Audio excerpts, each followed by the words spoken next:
This is Focus with Jack Cottle. Good evening, I'm Jack Cottle. Welcome to this month's edition of Focus. This month we are focusing on teen suicide. How big is the problem here in the Black Hills and also down on the Pine Ridge Reservation here in South Dakota? Two guests with us to talk about that tonight. Stephanie Schweitzer-Dixon, she is the Executive Director of the Front Porch Coalition here in Rapid City, and Angie Sam, she is the Project Director with the Sweetgrass Project down in Pine Ridge. Now, statistics show that suicide is the second leading cause of death behind accidents for youth ages 10 to 24, both nationally and here in South Dakota. In 2010, there were 4,600 suicides nationally in people ages 15 to 24. Now in South Dakota, the Department of Health said the suicide rate is 11.6 per 100,000 people. That is overall for all ages, 19.3 per 100,000 in Pennington County, 25.5 per 100,000 people in Shannon County. Stephanie, starting with you, how big, how bad is the problem as you see it on a day-to-day basis around this area? Overall, you just gave the general statistic of about 19 per 100,000 people, and that's for all ages. It seems to be getting a little bit worse. Actually, it was about 21 last year, and starting off the year, it's becoming even more common. For our young people, we fortunately haven't lost a young person in a little over a year as far as dying by suicide, but I have been hearing that there is a lot of ideation, which means comments by young people who are making statements of, I want to die, I don't care about living, and so that is becoming more and more prevalent right now. We are very concerned about our young people. And when somebody makes those comments, you always take them seriously. You always be concerned. You make sure you get them to care. And so we are right now, and what I hear from my colleagues in the mental health field is that the suicide risk level in this community is at its highest ever. And so we're really concerned about that. And again, making sure that the awareness is out there, that when you see this, you take it very seriously. Angie, your group, the Sweetgrass Project, deals with that suicide issue down on the Pine Ridge Reservation. As you see it, how bad is the problem there? Well, you know, Jack, as you may be aware, we're currently experiencing a suicide cluster right now on Pine Ridge. Our rates currently from December to March are 36 per 100,000. So as you can see, that's significantly higher than the national average and also our state average. Unfortunately, like Stephanie said, we have a lot of concerns about the mental health issues for our youth right now, especially between the ages of 10 to 24. We're a SAMHSA Garrett Lee Smith grantee, so those are our target age range. And unfortunately, in December, that was the start of our suicide cluster where we lost our first youth to suicide. And between now and then, we've now lost 9 youth between the ages of 10 to 24. Is it possible for you guys to figure out a cause of what begins that and what keeps that going? Well, you know, there's no one thing that causes it. A lot of it is untreated mental illness, depression, being able to get access to services. You know, Stephanie was really right on target there when she said that being able to get into a mental health facility for outpatient care, sometimes there's a wait list. Right now, Indian Health Service has a 6-week wait list out for outpatient care. And so right now we're only targeting those who have had to be referred out to an inpatient facility, making sure that they're coming in and getting health care. How bad of a problem is that, 6 weeks? 6 before weeks? You can get in to see somebody? Yeah, that's the worst that I've heard. Yeah, that's really, really hard because especially for those patients that have been in an inpatient facility, typically when they're released, they're only giving 30 days of meds, so up to 4 weeks of meds. So making sure that they're able to get in to see a behavioral health counselor before those 30 days are over is really critical. Sometimes, you know, it takes a while for the medication to stabilize. Sometimes it doesn't work quickly, so they need to be able to have access to mental health services to see to adjust their medication. So having those wait times is really hard on our people and our youth. And it's hard on the families because the families then are kind of struggling with trying to help support their child, their family member, and just not quite sure where to go and what to do. Stephanie, how accessible is that care here in this area? Well, like I said, that was probably the longest that I've heard, and that's, you know, no blame on Indian Health Service. That's actually telling you the load that they're carrying right now because of the number of people who are needing services, and we're really in South Dakota. We're in an area that lacks mental health care providers. We lack health care providers in general. And even here in Rapid City, we have agencies that have a waiting list as well, usually a couple weeks. And we have that problem here as well, which is why, you know, when sometimes somebody has to be referred for care, it carries a burden on family members as well to make sure that they're watching somebody. And I always tell somebody, when you're watching somebody, that carries a burden on yourself as well.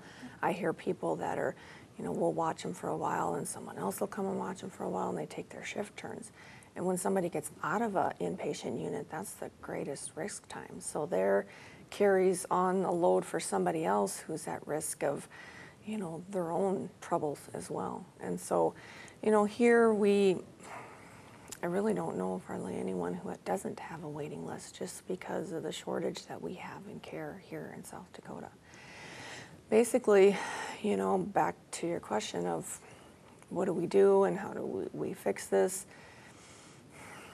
Funding always comes back to an issue. Yeah. Getting people comes back to an issue. That's the biggest struggle. I really don't have the greatest answer for. I don't really know how to answer that. But the other thing is we can also educate ourselves. We can also educate each other to make sure we know what to look for, when to know when this is crucial. There are people who can help. There are people who can come together and make sure that we ask the right questions, we look for the right things. We also can find mental health care is key, but we can also find other healthy supports in addition to mental health care.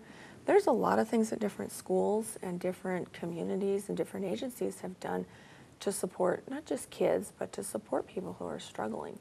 And that's spiritual guidance, mentors, healthy families, volunteering, and when you have mental illness and when you're coming out of a psychiatric unit or an inpatient unit, by all means you need that health care and you need that mental health care.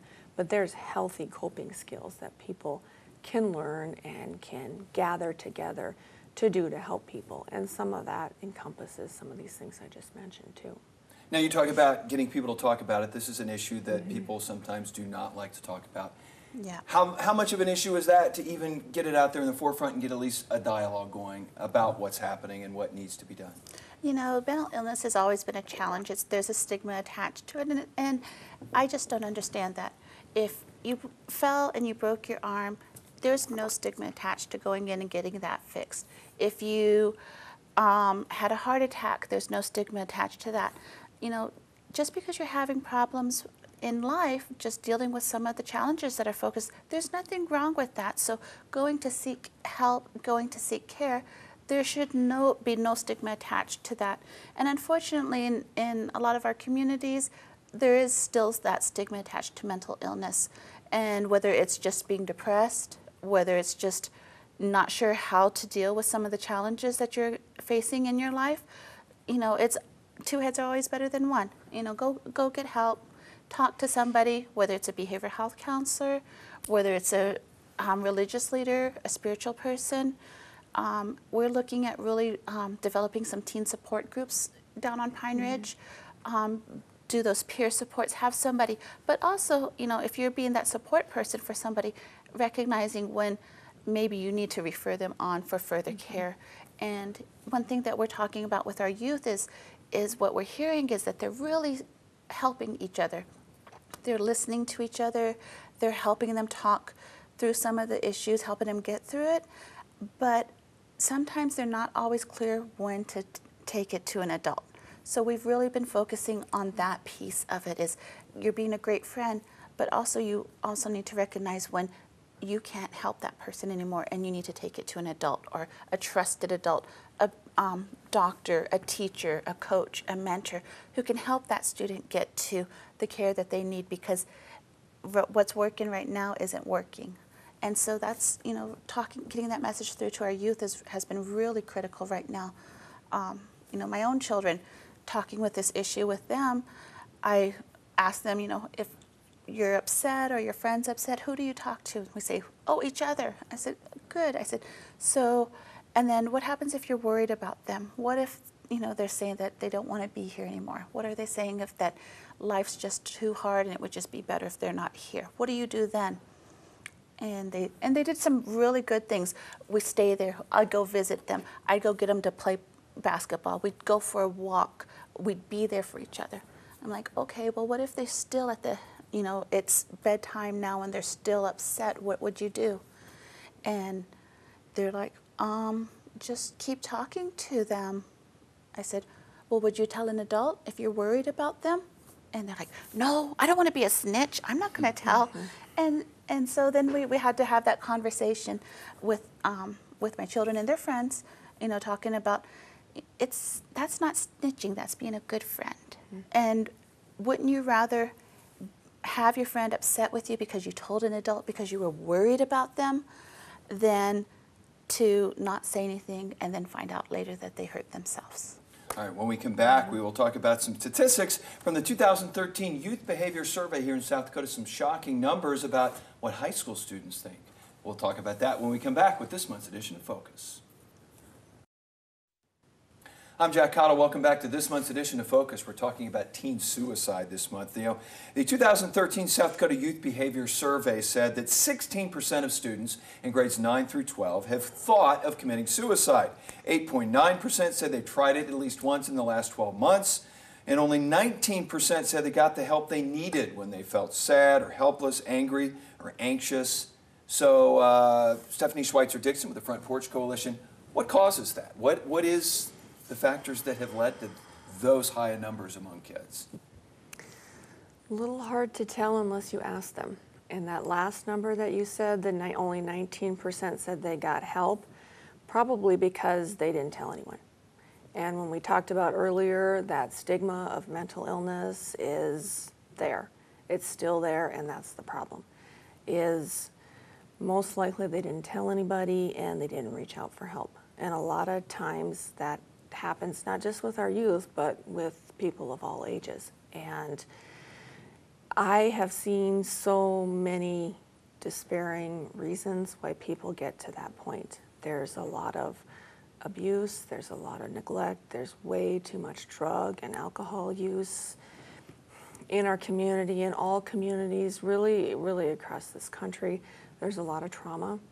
There's also, this exposure to all of those factors I just mentioned, but also exposure to suicide. When you've experienced a suicide, fortunately, we have a loss team that goes in and helps people when they've experienced a suicide, and they can connect with someone who's lost someone. That reduces the likelihood that you will be predisposed to, unfortunately, dying by suicide. But if you've had that experience and you've lost someone, or you've witnessed that, or you've experienced this, it just creates more of a likelihood that this is going to be something you're going to think about in the future.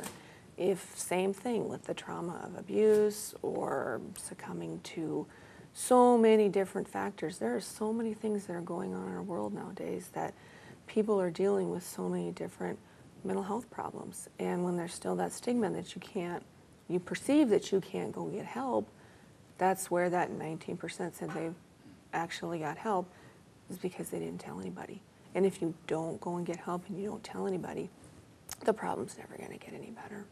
Now, Angie Salmons here from the Sweetgrass Project down in Pine Ridge. You see these startling suicide numbers, but when you look at the numbers in the Native American population, they seem to always be exponentially higher. Yes. Why is that? What is that attributed to? I think there's a lot of different factors that contribute to those numbers. For me, it's just the access to basic services, access to health care, access to mental health care. We have 9 mental health counselors for our entire reservation, and so that's spreading our people very, very thin. So we, looking at protective factors such as religious spirituality, coaches, school counselors. Our school counselors, most of them are academic counselors. We're fortunate for some of our schools to have some mental health counselors in there, but people think of, oh, well, the school counselors will help them. But most of them aren't trained to deal with mental health issues. So, you know, increasing the training of our school counselors would be helpful, just to help get those numbers increased. You know, we've been fortunate to be able to go into those schools and provide some training with them with QPR, question, persuade, refer, signs of suicide, and yellow ribbon, just raising the awareness around mental health illnesses and suicide in particular. How young kids do you see this starting to surface in? You know, unfortunately, the ages are just getting younger and younger. It's not uncommon to hear of 8, 10-year-olds attempting suicide. Unfortunately, you know, in this cluster, we had a 4-year-old. We don't feel that that was, that they were modeling. They were more modeling what they probably saw someone else doing either on TV or maybe an older family member. So looking at the violence on TV, too, is something to be concerned about. Stephanie, do you see those same kind of age ranges here in this area? I have not seen a 4-year-old, but I have had school counselors here that tell me that a 5, 6-year-old will make comments about suicide or ending their life. And when you talk to that individual, that young child, and ask, what's going on? Are you serious? What are you thinking about? And asking all those right questions, occasionally you will get one that is serious, but most of the time you will get the same thing that she mentioned, where my older brother or sister is talking about it, or they attempted. And so it's usually the modeling behavior or what they see or hear on TV, or can just simply Google on the internet.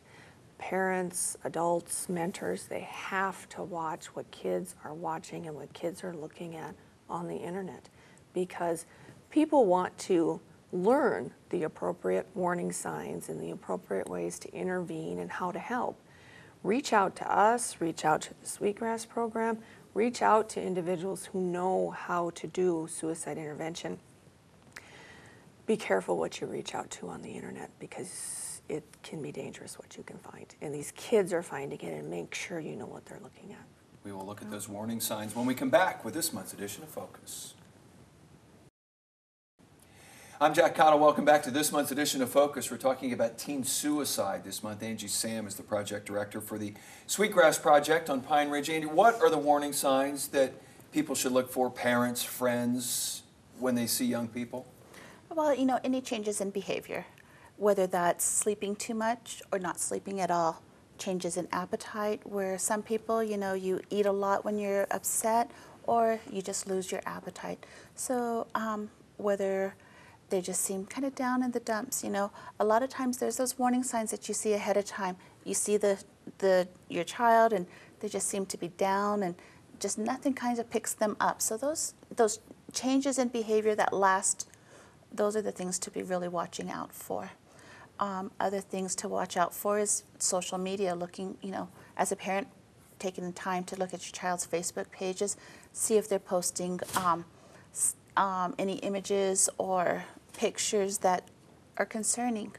Are they doing it repeatedly? And, you know, use that as an opportunity to open up the conversation with your child about how they're feeling. Stephanie, how do you tell the difference between those suicidal thoughts in teens and what a lot of what she describes, a lot of that is what you see in teens on a regular basis? Where do you find that line? Well, the biggest thing is to sit down and ask, you know, what's going on, and to really find that line. A lot of times we're not going to know anything until we ask. Some of those more acute things are looking for a little bit more erratic type behavior that is, again, not typical. We look for a lot of significant changes, and if someone's had a lot of losses, know that anybody can be at risk of suicide. Anybody can have something significant going on. But if they make statements that just really are out of the norm for them, that are not typical for them, and you know, we know that kids are going through a lot of changes and they're going through a lot of different things, but if it's something that is beyond what we might classify as typical teenage rebellion types of things, that, you know, significant drop in those grades and truancy and dipping into the drugs and alcohol and absolute no control over your kid's behavior anymore, And again, it's just real acute, and all of a sudden these things have just sparked a significant change. You've just got to sit down and ask, what's going on? Are you okay? You've got to start the conversation. So Angie, you've seen the problems. Now what do? You've identified the warning signs. Where do you go from there? Well, there's, a number of resources available. If you're concerned about your child immediately hurting themselves, of course, call 911, get them into the doctor, get them into the ER. This isn't something to play with. If you're really worried about your child, get them into help. If you're just concerned that maybe they're struggling and they're having some problems dealing with some of the issues, get them into behavioral health. There's always some resources out there. The 1-800-273-TALK, the National Suicide Prevention Lifeline. That's available as a resource for anybody who just needs somebody to talk to, who's feeling upset. Great resource for the parents as well. I'm worried about my child. What should I do? They're 24 hours a day, 7 days a week. So, typically it's 11 o'clock at night after you've just struggled with your child. They're not answering. You think, you're not really worried where you need to take them into the ER, but you just still got some questions you need to help with. They're available, so access that National Suicide Prevention Lifeline number. 211 is another resource that's available that has listing of all the resources that are available in our communities. Where can they go to learn more if you want to learn more about the problem? Actually, a very good website is, we have a South Dakota Suicide Prevention website, and that's sdsuicideprevention.org. And that gives you not only resources in the entire state for mental health counselors, behavioral health providers, suicide prevention trainings across the state. It's got the 800 number that she just mentioned. You can learn. That is a very good website to learn more. It links to our website. It should link to her website. And that's where you can learn a lot about the warning signs and very good information on suicide prevention. So what's it going to take to win this battle? Oh. A lot of people stepping up. We all play a part in raising our children. That cliche about it takes a village to raise a child, it really does. Growing up, being surrounded by family, being surrounded that, if you stepped out of line, your neighbor was going to tell your mom. And we all take a part, whether it's us as parents, family members, teachers, coaches, neighbors, just everybody. Everybody just needs to play a part, understand the signs, and reach out and just be good to each other. What do you think on that? Well, that's how we got our name, the Front Porch Coalition. We used to sit on our front porches with our neighbors and talk about our problems. We used to help each other. We used to take time where we didn't text and social media everything and, tweet everything. We used to call each other and say, have that conversation, very difficult conversation. What's going on? How can I help? What can we do? I hate to cut you off. We got to it just about at time. They want to get a hold of Front Porch Coalition. How do they do that? Go to our website, frontporchcoalition.org, or just give us a call. And how about the Sweetgrass Project? Give us a call or look for us on Facebook, Sweetgrass Project. And your phone number? 867-1704. All right, Stephanie Schweitzer-Dixon, Angie Sam, I want to thank both of you for coming up. Thank you for the work you do, and hopefully we make some progress here in this area. And that will do it for us for this month's edition of Focus. Hope to see you again the first Sunday night of next month right here.